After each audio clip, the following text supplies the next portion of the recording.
got quite possibly the cheapest RX-7 ever. But was it worth it? We had to ask the real questions here. I tell you what you look like, but you won't like. Now, if you haven't seen my many TikToks, we have a lot of things to fix.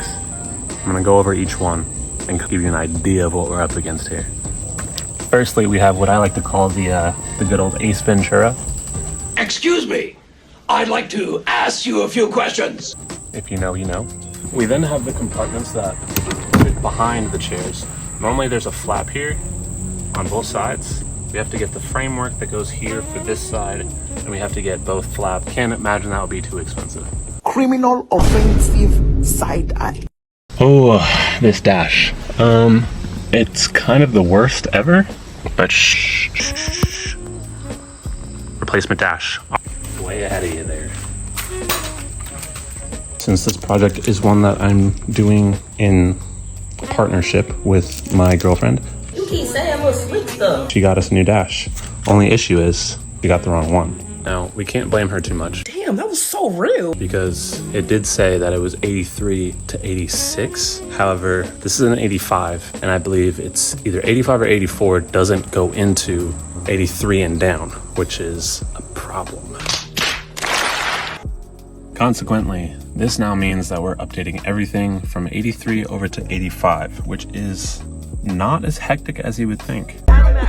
Main things from 83 to 85 is the fact that we have 83 has circular vents on each side. The 85 actually has rectangular vents there. And then this center console is different, and I believe this guy is different. These under the steering column are also different, and then you have buttons on either side of the gauge pod. Everything else should button right up. Now we do have to get a new wiring harness for the console to adapt to the 83 to the 85, which is really no big deal. I think altogether we're looking at about $300 before shipping Criminal offensive side eye. for all the bits, which personally I'm okay with, considering we're upgrading. If we look back at the dash that we did get, you see where the buttons would go here on either side of the dash. You see the rectangular vent, and you see that the center console would actually have to be different. But all in all, it just needs a little clean and we're upgraded.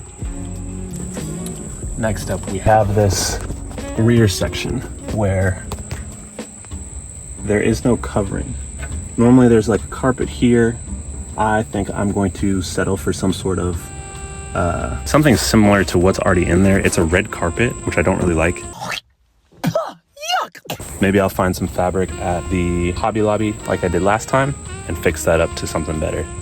And then straight up next, we have this guy. Brother, Pretty rough. Can you guess what that is? Because it isn't. Whatever it isn't anymore. If you guessed the rear wiper, you would be correct. I found that for about $50 on eBay, so we'll replace that at some point as well. That looks horrible. That's like a fossil. Sheesh. Now the painfully obvious. Paint. Initially, we did have a guy that said he could paint it for a reasonable amount of money. That was a lie. You're a liar. And maybe a lie is a harsh representation of what it was, but obviously when you're trying to get someone to buy something from you, like a paint job, you're going to fib a little, and obviously the price that is advertised is going to be less than the price that most people will end up paying when they have to pay for sanding, primer, gloss, clear, etc. Obviously I've never painted a car before, so I didn't consider all that, but we were looking at around $2,800. Now, do I have $2,800? No, I don't, obviously. You keep saying little slick stuff. But when I do have it, be sure to know that this puppy is gonna get painted real nice. Don't know what color yet, but eventually. Just keep that $2,800 number up top.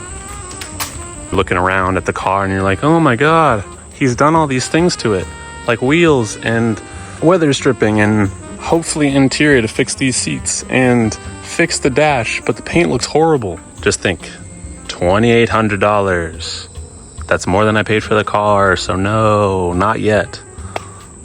But in the meantime, we'll keep you entertained with something special.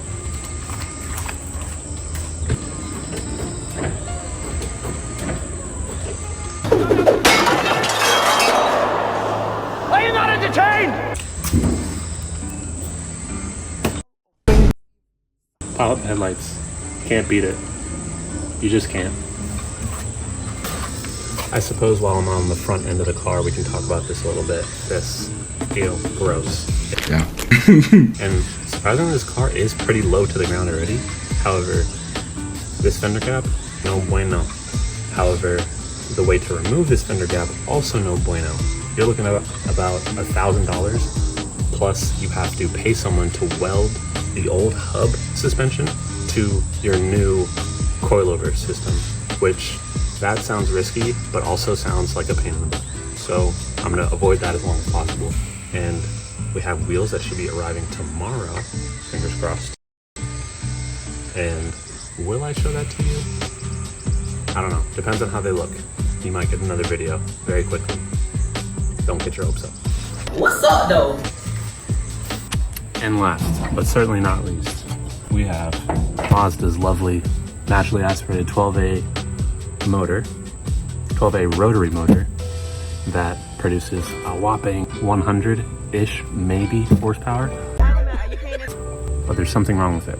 Now, while for the most part it does look clean, that's minimal considering how old it is, but the previous owner did keep really good condition of it. It does start, it does run. However, we have an issue with this hose. I don't know how long ago it was purchased. I know he got this car in 1999, so he's had it for almost as long as I've been alive. 45. Damn! Yeah, what? And that hose is leaking a lot of coolant. So I'm scared to even run the car because I've heard things about the rotary, just if you run it without coolant, obviously. You wouldn't want to do that anyway, but it's even worse on these cars. Then we have this situation right here. Pretty much crystallized weather stripping.